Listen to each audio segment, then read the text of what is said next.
बैठिए, इतनी दूर से सफर करके आए हैं, बैठिए। अरे तुम लोग जरा पानी और मिठाई लेकर आओ। क्या हुआ? आप लोग खड़े क्यों हैं? बैठिए ना।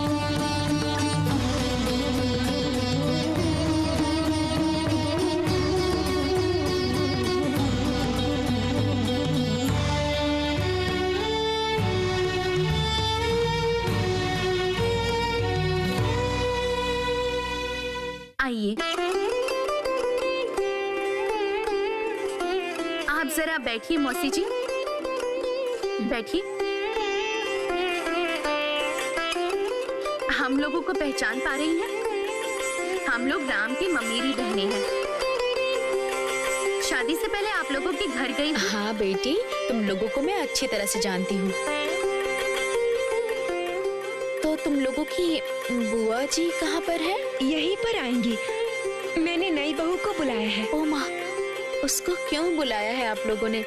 मैं उसकी बस खबर लेने।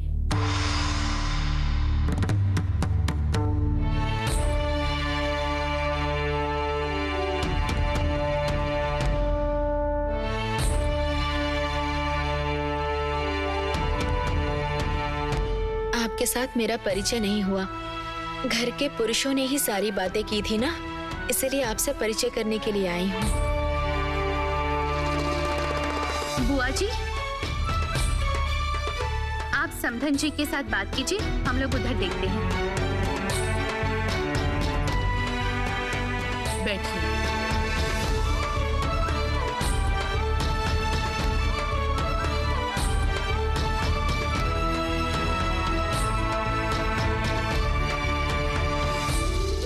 आप यहाँ आई हैं, अच्छा ही हुआ है, नहीं तो मैं ही आ जाती। लेकिन अकेली नहीं आती, आपकी बेटी को साथ में लेकर आती, हमेशा के लिए छोड़ के जाती।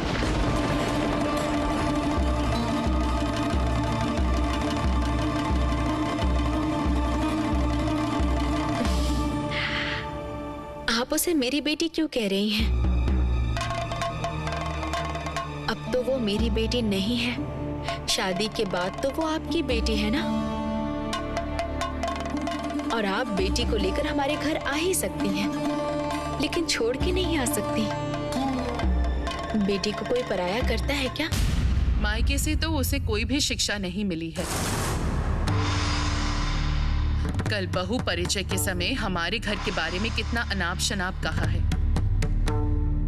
और आज आपकी बेटी को नींद से जगाने के समय हम लोग बहुत परेशान हो गए थे।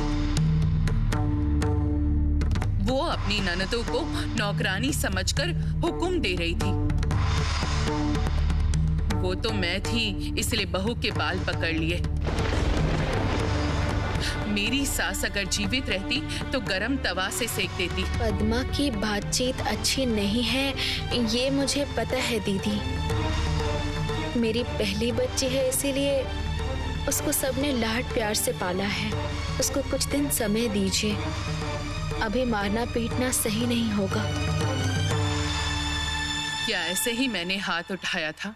आपकी बेटी के हाव भाव देखकर दिमाग खराब हो जाता है। देखिए दीदी, जैसे हमने आप लोगों को बेटी दी है, वैसे ही आप लोगों ने भी बहू को लाया है ना।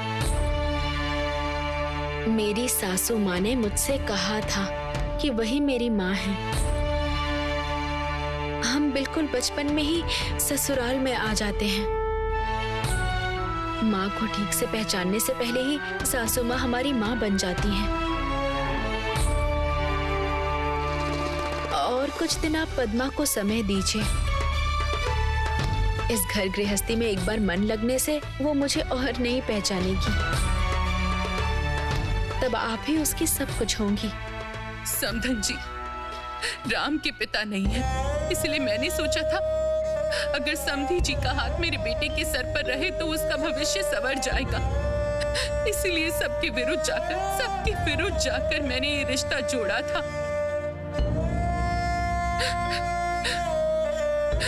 अभी लोग मुझ पर उंगली उठा के बातें कर रहे हैं। वो लोग कह रहे हैं कि पैसों के लालच में मैंने अपनी बेटी को बेच दिया। धनी परिवार से मैं एक बदतमीज बहू लाई हूँ। आपकी बेटी ने सुबह से ना खाना खाया है ना स्नान किया है, किसी से सीधे मुंह बात भी नहीं कर रही है वो। इतना ही नहीं, किसी को प्रणाम तक नहीं किया है आज। सिर्फ एक ही बात दोहरा रही है, वो इस घर में नहीं रहेगी, चली जाएगी। मेरी ही गलती है समधन जी, मैं ही उसको सिखा नहीं पाई कि कैसे ससुराल में रहना पड़ता है। उसने देख के भी नहीं सीखा। मैं अभी भी अपने ससुर और सास को प्रणाम करने के बाद ही अपने दिन की शुरुआत करती हूँ।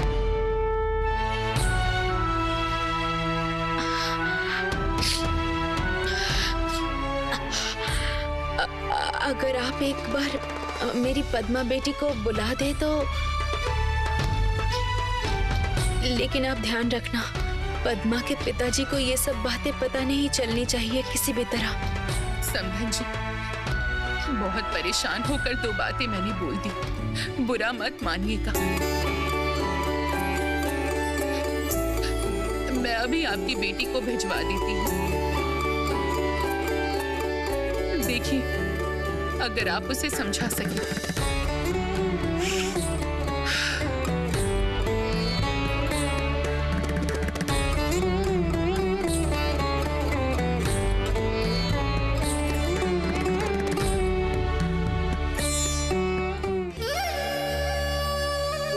क्या हो रहा है तुझे पता भी है? भगवान की लाठी में आवाज नहीं होती है अभय। इतनी धूमधाम से बेटी की शादी कर दी है, लेकिन वही बेटी ससुराल में जाके हंगामा कर रही है। मतलब? ऐसा ही होने वाला था, ये मैं पहले से ही जानती थी।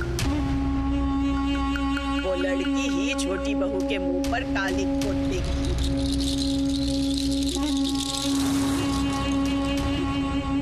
आटा परिवार वाले कह रहे हैं बेटी की परवरिश ही सही नहीं है, और कहेंगे भी क्या? बुरा मत मानना, सच में उस लड़की को अच्छी शिक्षा नहीं दी गई। वो लड़की ही छोटी बहू के जीवन को नरक बना देती। और भगवान जानते हैं कि मैं सब सही कह रही हूँ। माँ,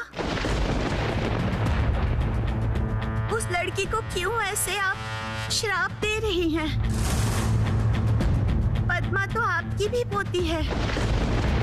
अभी अभी वो लड़की अपने ससुराल में गई है। जरा देख, तेरे सामने खड़ी होकर सास को दोष दे रही है। इतनी बड़ी हिम्मत!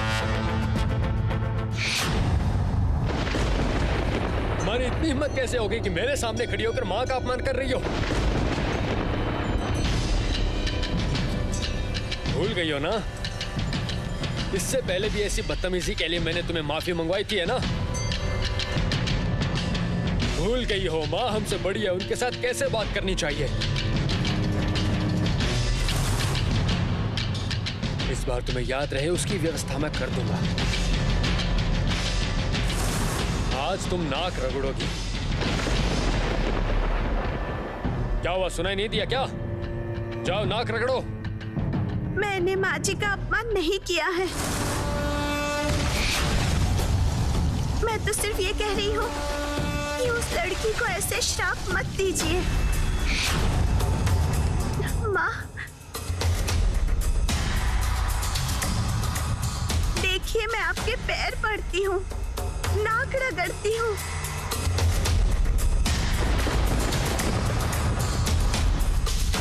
कृपा करके दीदी के साथ अपनी दुश्मनी खत्म कीजिए। अब तो बहुत हो चुका। नौटंकी और कितना करेगी? तेरी पत्नी ये जो साधु बन के ज्ञान देती है ना, मुझसे सहन नहीं होती है। उसे साधिका बनने के लिए कह देना। पता नहीं इसके पिता ने हमारे ही संसार में इसको भेज दिया। सुनो बहू, बुरा मत मानना, लेकिन उस बड़ी दीदी की भलाई मैं कभी नहीं चाहूंगी। रुकिए माँ, रुकिए। सरजू को माफी मांगने दो। रहने दो। ऐसा ढोंग दिखा के माफी मत मांगो।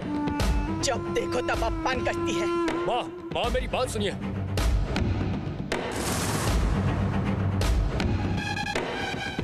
माँ को थोड़ी भी इज्जत नहीं दे सकती हो? माँ की तकलीफ तुम्हें कभी समझ में नहीं आ सकती है। सिर्फ बड़ी माँ और भाभी की भलाई के बारे में सोचती हो, चाहे इसके लिए खुद की जान भी देनी क्यों ना पड़ जाए। उससे तुम्हें क्या? मुझे कहाँ भेज दिया आपने? यहाँ इंसान रहते हैं, घर बार कैसा है आपने देखा नहीं? यहाँ थोड़ी सी भी हवा नहीं आती है, एक दासी तक नहीं है पंखा करने के लिए, पैर दबाने के लिए। मैं इस घर में किसी हाल में नहीं रह सकती, किसी हाल में नहीं। आप मुझे जान बाजार के महल में लेकर चलिए। पिताजी आए हैं ना, पिताजी से कहिए मैं यहाँ से चली जाऊंगी। पद्मा, धीमे बेटी, धीमे। ऐसे नहीं करते बेटी, धीमे। क्यों आहिस्ते? हाँ क्यों आहिस्ते? जो सच है वही बोला है। वो लोग तो मुझे सोने भी नहीं देते, हाथ पैर फैलाने की जगह तक नहीं है। इसके अलावा हमारे परिवार के लोगों के साथ तुलना करते हैं। आप पिताजी से कह दीजिए माँ। नहीं, तुम ऐसे नहीं जा सकती पद्मा। सुनो पद्मा, जान बाजार के महल में तुम सिर्फ अतिथि हो। वो महल अब तुम्हारा नहीं है बेटी। अब से ये घर ही तुम्हारा सब कुछ है। यहाँ तुम्हें अपने आप को ढालना पड़ेगा बेटी, नहीं तो रास्ते पर खड़ा होना पड़ेगा। तुम्हें बचपन से आराम से पाला गया है बेटी, लेकिन उस आराम के पीछे कितनी मेहनत है वो तुम्हें पता भी नहीं है। इस घर संसार में रह के तुम्हें वो सब सीखना पड़ेगा। मतलब आप मुझे अपने घर नहीं ले जाएंगी, है ना? आप गरीब परिवार से धनी परिवार में आई थी माँ। मेरी परिस्थिति से उल्टा आपसे ज्यादा तकलीफ मुझे हो रही है माँ। आपको सिर्फ आराम मिला है, तकलीफ नहीं मिली। आपको सिर्फ आराम मिला है, तकलीफ नहीं मिली।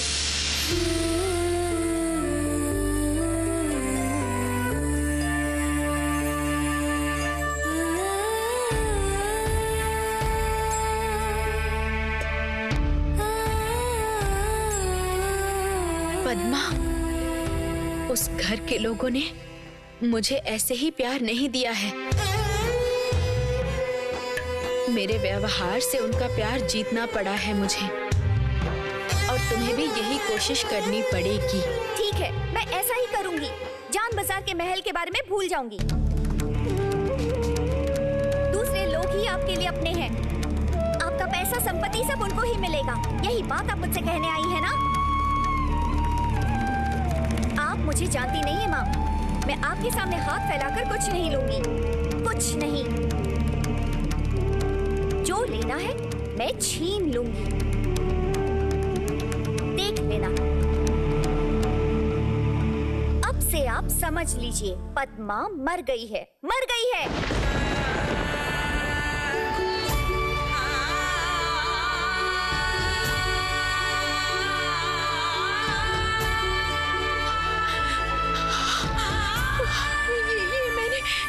ये मैंने क्या सुना?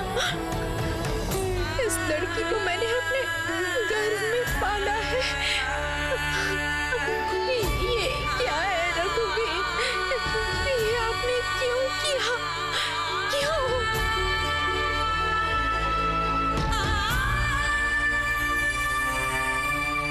तेरी बुद्धि देखकर मुझे आश्चर्य हो रहा है जुग्गी। छोटी बहू क्यों बेटी के ससुराल में गई है और उसको तुम लोगों ने रोका क्यों नहीं? अब अगर वो लोग ये सोच ले कि मायके वाले धनी परिवार के हैं, इसीलिए बेटी के ससुराल में टांग अड़ाते हैं, उसके बाद क्या होगा बता दो? उन लोगों ने ही बुलाया था छोटी।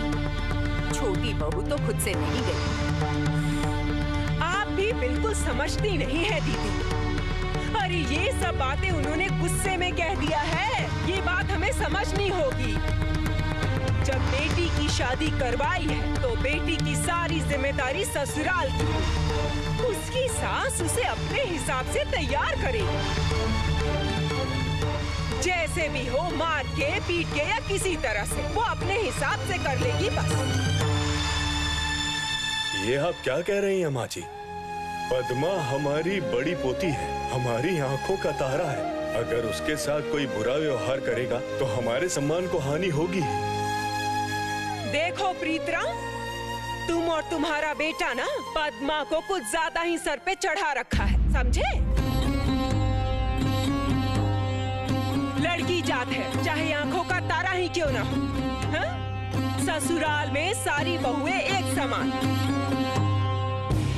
चाहे वो धनी परिवार की लड़की हो या गरीब परिवार की लड़की। ये बात तुम लोग मानो या ना मानो। लेकिन मैं सोच रही हूँ छोटी बहू तो कब की गई हुई है, इतनी देर हो चुकी है। हाँ, अभी तक वो लोग वापस क्यों नहीं आए हैं? वहाँ फिर से कोई समस्या तो नहीं हो गई है? मुझे बहुत डर लग रहा है मेरी चंदर के गुस्से को लेकर। अब और सोचने से क्या होगा दीदी, बताइए तो क्या होगा? आपकी बहू ने बेटी की शादी कुलीन परिवार में की है। समाज में ऊंची जगह पर बैठने के लिए उनकी हालत, रुपए, पैसे कुछ नहीं देखा उसने। इधर उसके एक इशारे करने पर इस घर में 10-10 दासियां आती थी। वहाँ पर तो कुछ नहीं होने वाला। उसके ऊपर लगभग एक ही उम्र का पति, वो तो उससे संभल ही नहीं पाएगा। सुनिए माँ, एक बात कहती हूँ मैं आपसे, सुखी होने के लिए भाग्य की जरूरत होती है। जब आप लोगों ने मेरी शादी करवाई थी, आप लोगों के दामाद की हालत ज्यादा अच्छी नहीं थी। मैंने तो पहले से ही मेरे ससुराल की सारी हालातें स्वीकार कर ली थी। ओ जुग्गी, मैंने तो तुझे पद्मा जैसे बढ़ावा देकर परवरिश नहीं की ना। देख, अभी तो मैं किसी बात के बीच नहीं आती, क्योंकि मेरे पति भी चले गए और मेरा दिमाग भी। खाए या ना खाए, रिश्तेदारों के सामने मिठाई तो रखनी पड़ेगी ना, नहीं तो हमारी अतिथि स्वागत को लेकर प्रश्न उठेंगे। ये आपने सही कहा है बुआ जी, बड़े लोगों का मामला है। मुझे माफ कर दीजिए माँ, मैं कभी भी अपने मायके नहीं जाऊंगी।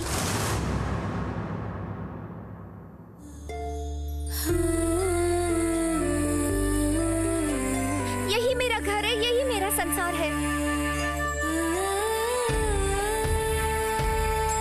मैं कभी भी उस घर की तरफ नहीं देखूंगी। मैं यहीं रहूंगी।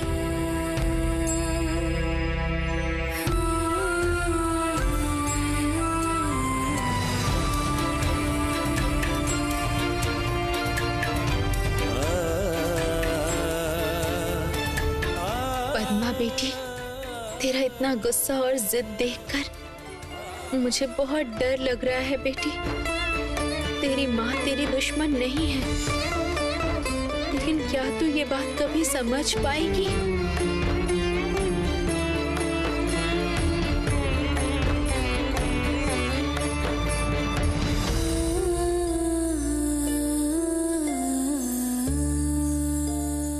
अगर आपको इस शादी से आपत्ति थी, अगर ये बात आप पहले ही छोटी बहू को बता देती, क्या आपकी बात नहीं मानकर वो अपनी बेटी की शादी करवाती?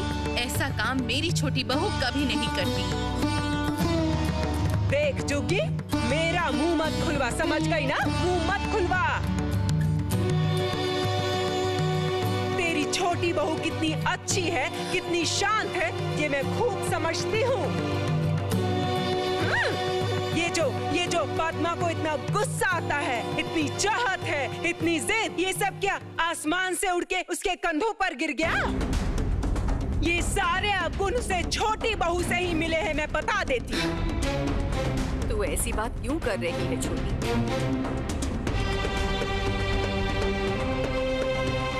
छोटी बहू हमेशा अच्छा काम करने के लिए जिद करती है। अगर पद्मा को उसका थोड़ा सा भी गुण मिलता तो उसकी सास आखिर में सारी बातें मान लेने के लिए मजबूर हो जाती। उसने कभी अपने स्वार्थ के लिए कुछ नहीं मांगा है, आशा नहीं की। हाँ रे छोटी, ये बात अस्वीकार नहीं कर सकते। मेरी छोटी बहू बड़े दिल के इंसान है। उसका हृदय दया से, करुणा से भरा हुआ है। लेकिन मैं तो सोच रही हूँ बहुत देर हो चुकी है। वो लोग अभी भी वापस क्यों नहीं आए?